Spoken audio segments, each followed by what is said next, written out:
He gave his warm coat to a freezing stranger.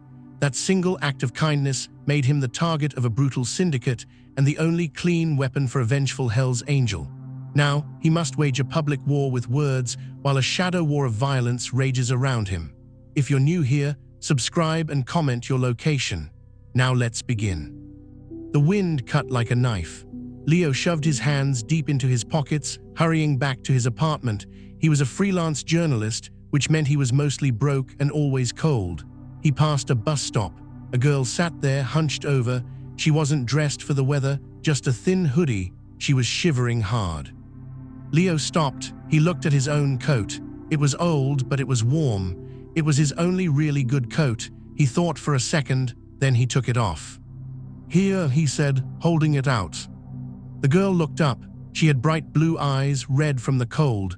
She was younger than him, maybe early 20s. She looked surprised, then suspicious. "Why?" "Because you look like you're turning into an ice cube," Leo said. He smiled. "Just take it, I'm almost home." She hesitated, then took the coat. She put it on. It was huge on her. She hugged it around herself. "Thank you," she whispered. The words seemed to surprise her. "You're welcome, get home safe," Leo said. He gave a small wave and walked away, the cold biting through his sweater now. The girl watched him go. She buried her face in the collar of the coat. It smelled like coffee and clean laundry. It was the first kind thing she had felt in a long time. 2 days later, Leo was in his tiny apartment, typing on his laptop. There was a loud knock on his door, not a friendly knock, a bang, bang, bang. Leo opened the door. 2 very large men stood there. They wore leather vests with patches. One patch said HELLS Angels, the other said Sanctum. The bigger man had a beard and hard eyes. "You Leo?" he growled. "Yes," Leo said, his heart pounding. "You gave your coat to a girl at a bus stop, a blue coat." "Oh yes." The big man nodded. "Come with us." "I don't think so," Leo said, trying to close the door. One of the men put his foot in the door. "It wasn't a question. My boss wants to talk," the girl's father. Leo felt a cold fear.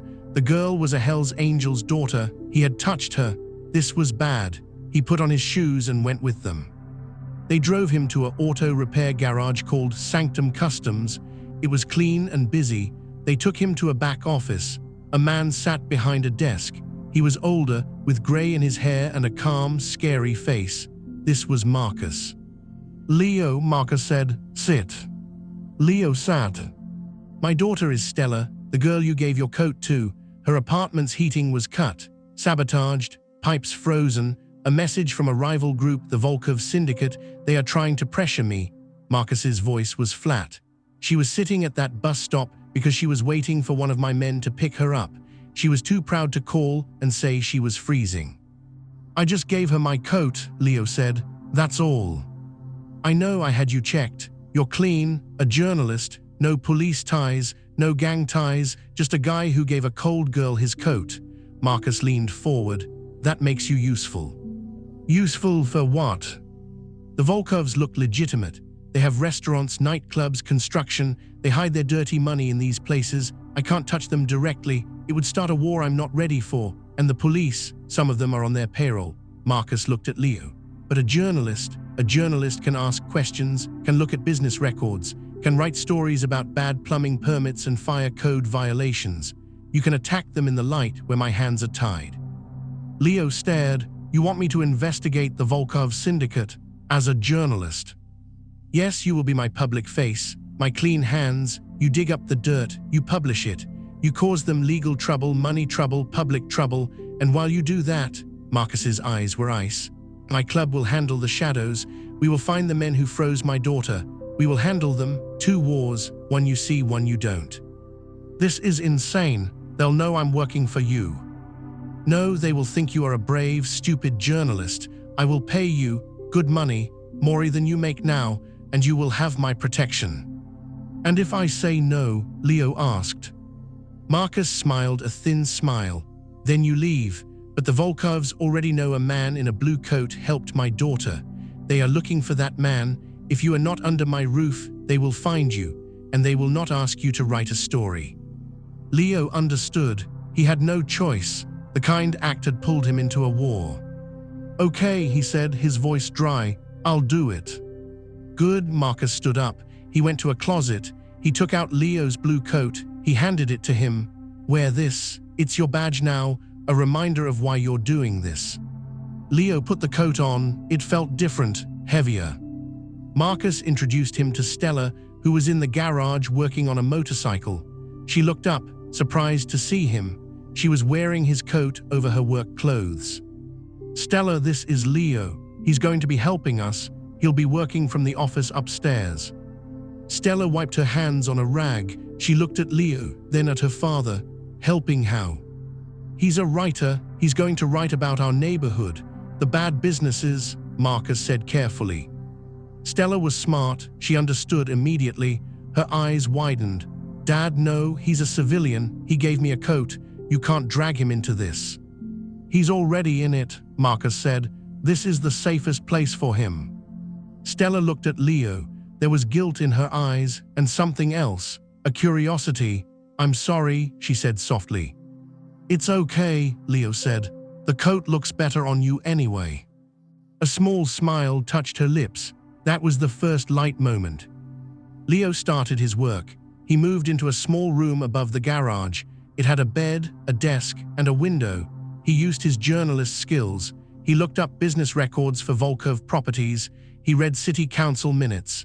He looked for complaints, violations, anything. Stella often brought him coffee. She would look over his shoulder at his computer screen. "What are you looking for?" she asked one day. "See this nightclub, Ivory?" Leo pointed. "It's owned by a Volkov shell company. The fire inspection last month passed, but look at the inspector's name. He inspected 3 other Volkov properties the same week. All passed. That's statistically weird. Maybe he was paid off." Stella looked impressed. "You can find that."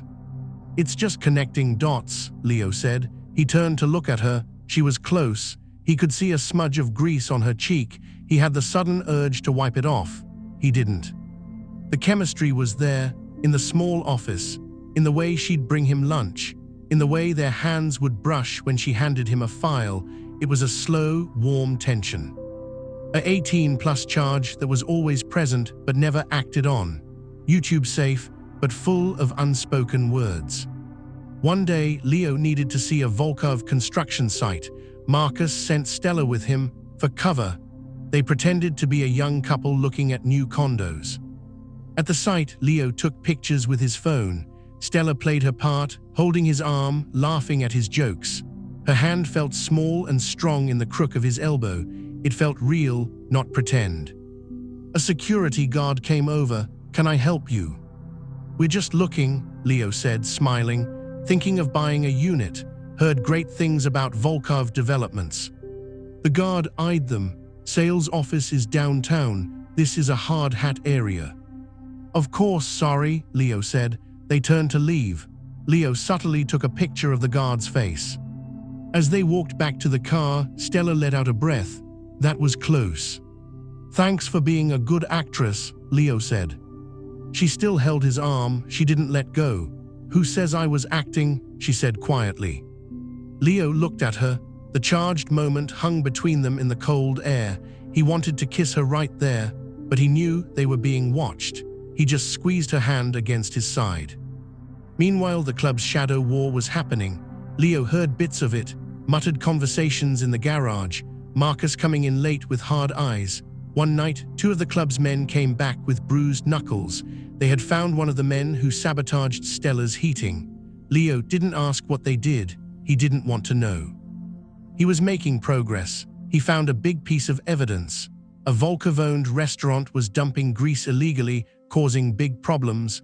Leo wrote a sharp article about it and sent it to a local newspaper. The newspaper published it. The next day, the city fined the restaurant heavily. Marcus clapped Leo on the back. "Good, that hurts them in the wallet, perfect." But the Volkovs weren't stupid. A few days later, Leo got an email. It was sent to his professional address. "Mr. Adler, your article was interesting, but sometimes it is dangerous to dig in other people's dirt. Stop digging, or you will find yourself buried in it." Leo showed the email to Marcus. Marcus's face went dark. They threatened you, that's good. Good, Leo said. It means you're hurting them, and now they have threatened my asset. That gives me room to move. That night, the Sanctum garage was empty. The men were gone for hours. They came back looking tired but satisfied. The next day, Leo heard that a Volkov delivery truck had been vandalized, all its tires slashed, and the words "Pay your fines" painted on the side. The duet of justice was playing, Leo's public articles, the club's private actions. The light-hearted moments kept Leo sane, like when Stella tried to teach Leo how to change the oil in a car. He spilled oil all over himself. He looked ridiculous. Stella laughed so hard she cried. Leo laughed too, even though he was covered in grease. Or when Marcus made Leo try on a leather vest, as a joke, it was way too big. Leo looked like a child playing dress-up. The whole garage laughed. For a minute, Leo felt like he almost belonged. But the danger grew. Leo published another article, this one about the suspicious fire inspector. The inspector was suddenly reassigned. The Volkovs were getting angry. One evening, Leo was working late in his room. Stella knocked and came in. She had 2 mugs of hot chocolate. "Truce," she said, handing him one. "Truce from what?" he asked, taking the mug. Their fingers touched. "From all of this for 5 minutes." She sat on the edge of his bed. She was wearing his blue coat over her pajamas. "I never thanked you properly for the coat, for being kind before all this." "You don't have to thank me," Leo said.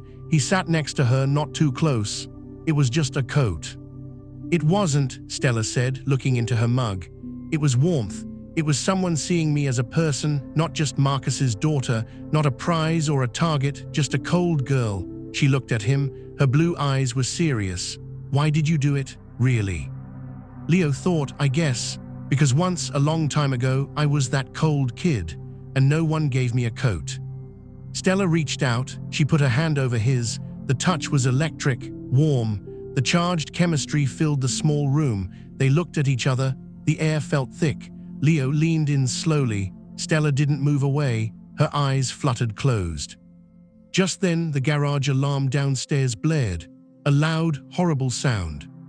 They jumped apart. Marcus's voice shouted from downstairs. "Leo, Stella, get to the safe room now."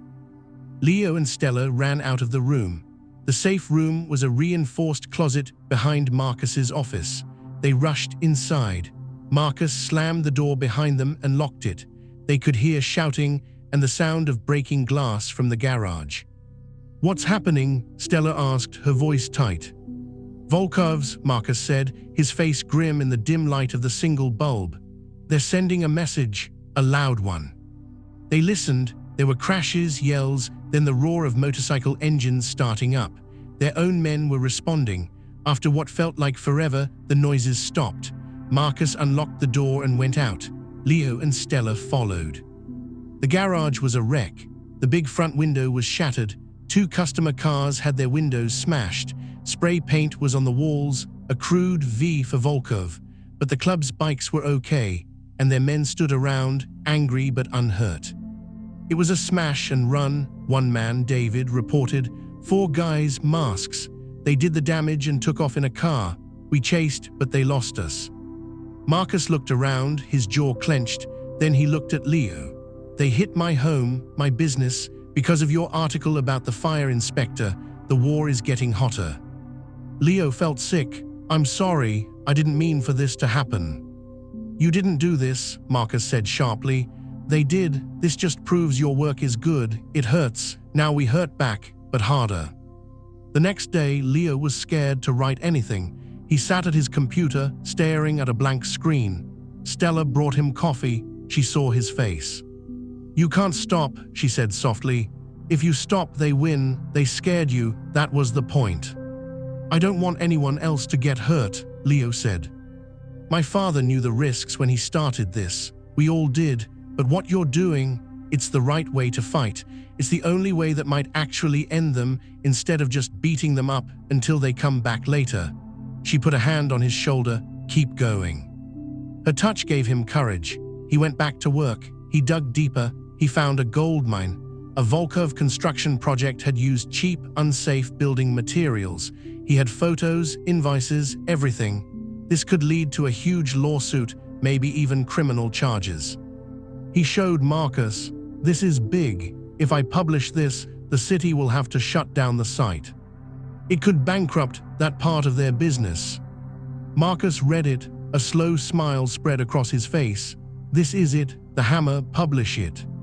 Leo sent the article to his biggest contact, an investigative reporter at the city's major newspaper. The reporter was excited. He said it would run in 2 days. The Volkovs must have had a source at the newspaper, because that night they came for Leo. He was walking back from getting a late dinner just a block from the garage. A black car pulled up beside him. 2 men got out. They were big, dressed in suits. They didn't look like bikers. They looked like professional trouble. "Leo Adler," one said, "get in the car. Mr. Volkov wants a word." Leo turned to run. Another man stepped out of the shadows behind him, blocking his way. He was trapped. Suddenly, a motorcycle roared around the corner. It was Stella. She wasn't wearing a helmet. Her hair flew behind her. She drove the bike straight at the men. The men jumped out of the way. Stella skidded the bike to a stop between Leo and them. "Get on," she yelled. Leo didn't hesitate. He jumped on the back of the bike. He held onto her waist.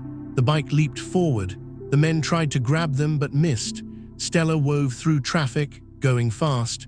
She didn't stop until they were back inside the Sanctum garage. They got off the bike. Both were breathing hard. You saved me," Leo gasped. Stella turned to him. Her eyes were blazing. "Of course I did." Then, without warning, she kissed him. It wasn't a gentle kiss.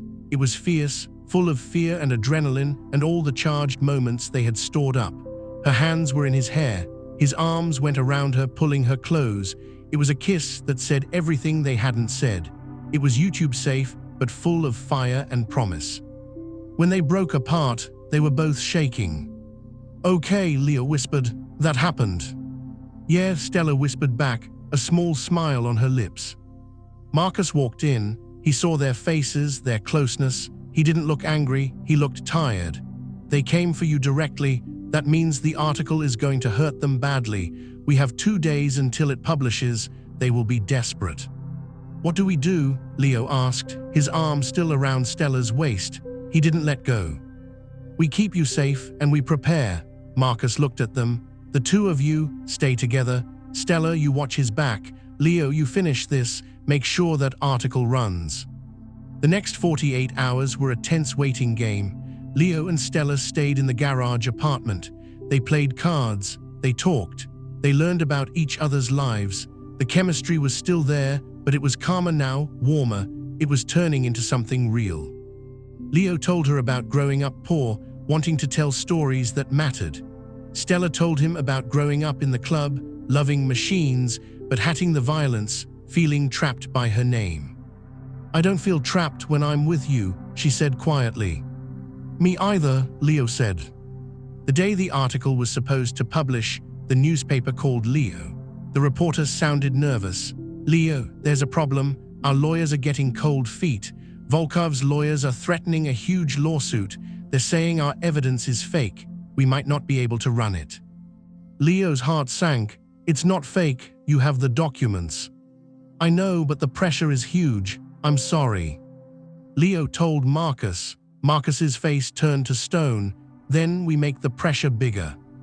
That night, Marcus and his men did something very public. They didn't attack Volkov people. They attacked a Volkov symbol. The big, flashy Volkov Tower construction sign downtown. They didn't vandalize it. They wrapped it in crime scene tape. They left copies of Leo's article, printed out, in a pile at the base. It was a silent, powerful statement: "We know your crime." Someone took a picture. It went viral on local social media. People started asking questions. What's in that article? Why are bikers protesting Volkov? The public pressure flipped. Now the newspaper had to publish the article or look like they were covering up for Volkov. The next morning, the article was on the front page. It was a bomb. City inspectors shut down the Volkov construction site that afternoon. The district attorney announced an investigation. Volkov's stock with legit business partners plummeted. Leo had done it. He had hurt them with the truth. That evening they got news. Alexei Volkov, the head of the syndicate, had been arrested, not for murder or extortion, for fraud based on the evidence in Leo's article. It was a white-collar crime, but it would put him away for a long time. The club had a celebration. It was a quieter one this time. They had won, not with guns, but with words and lawyers and public shame. Marcus found Leo sitting on the back step, looking at the stars. Stella was inside, getting drinks. "You did good, kid," Marcus said, sitting next to him. "You ended a war without firing a shot. Well, without you firing a shot."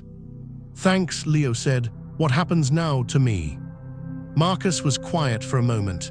"The job is done. You are free. You can go back to your old life. Take the money you earned and leave. You have no debt to me." Leo thought about his cold, lonely apartment, his empty email inbox. He thought about the warmth of the garage, the sound of engines, the smell of oil. He thought about Stella's laugh, her fierce kiss. "What if I don't want to go?" Leo asked. Marcus looked at him. "This life, it doesn't let go easily. Even the clean parts get dirty. Stella, she's part of this world, always will be." "I know," Leo said. "I'm not asking for a patch, I'm asking to stay. Maybe I could be the garage's PR guy, handle the real business paperwork, keep writing, but for you, the legit you." Marcus smiled a real smile. A journalist on the payroll, that would confuse a lot of people. He stood up. "All right, you can stay. The room is yours. The job is yours, but you and Stella, that's between you two. Just know if you hurt her, you answer to me, not as your boss, as her father." "I understand," Leo said. Marcus went inside. A minute later, Stella came out. She handed Leo a beer and sat down close to him. "Dad says you're staying."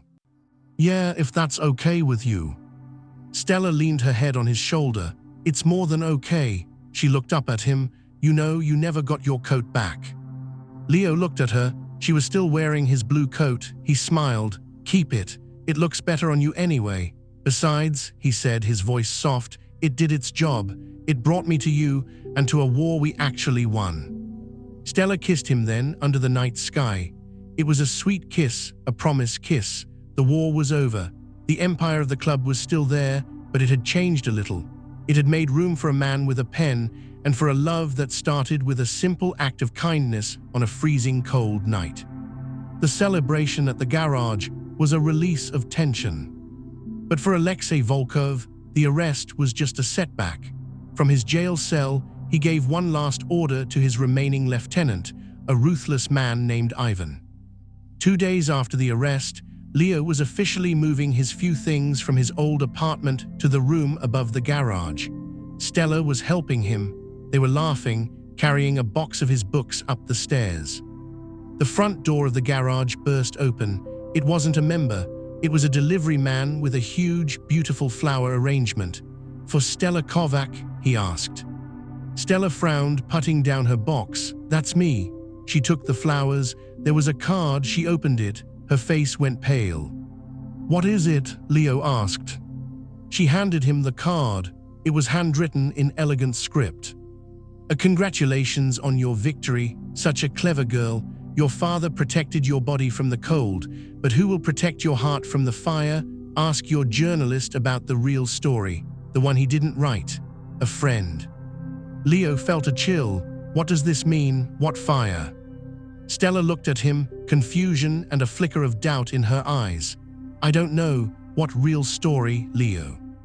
"I wrote the truth," Leo said, his voice rising. "Everything I found, I published." But a tiny seed of worry was planted in Stella's mind, and Leo saw it. Marcus came over. He read the card. His face hardened. "This is Volkov's last move. He's trying to divide us, to plant doubt. Ignore it." They tried, but the message did its work. Stella was quiet for the rest of the day. Later, she went to Leo's new room.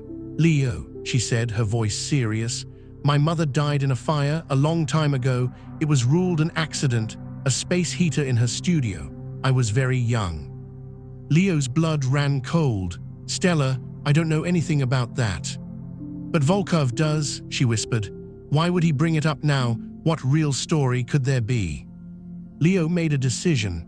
"Then we find out together, not as a journalist for your dad, but as us, we find the truth." Stella searched his face, seeing only honesty. The doubt faded, replaced by determination. She nodded. "Okay, together." They started digging, but secretly. They couldn't tell Marcus. He would shut it down, call it a trick. Leo used his research skills. Stella used her knowledge of the city's underworld history. They talked to old contacts. They looked at archived news reports. Piece by piece, a different story emerged. Stella's mother, Elena, had been an artist. She had wanted Marcus to leave the club life. She had been meeting with a city councilman about getting witness protection to take Stella and start over. The councilman's name was connected to businesses that were later taken over by Alexei Volkov. The accidental fire happened the night before she was supposed to sign the papers. Leo found an old, retired fire inspector in a nursing home. Stella went with him. The old man was shaky, but his memory was clear when Leo showed him a picture of the burned studio.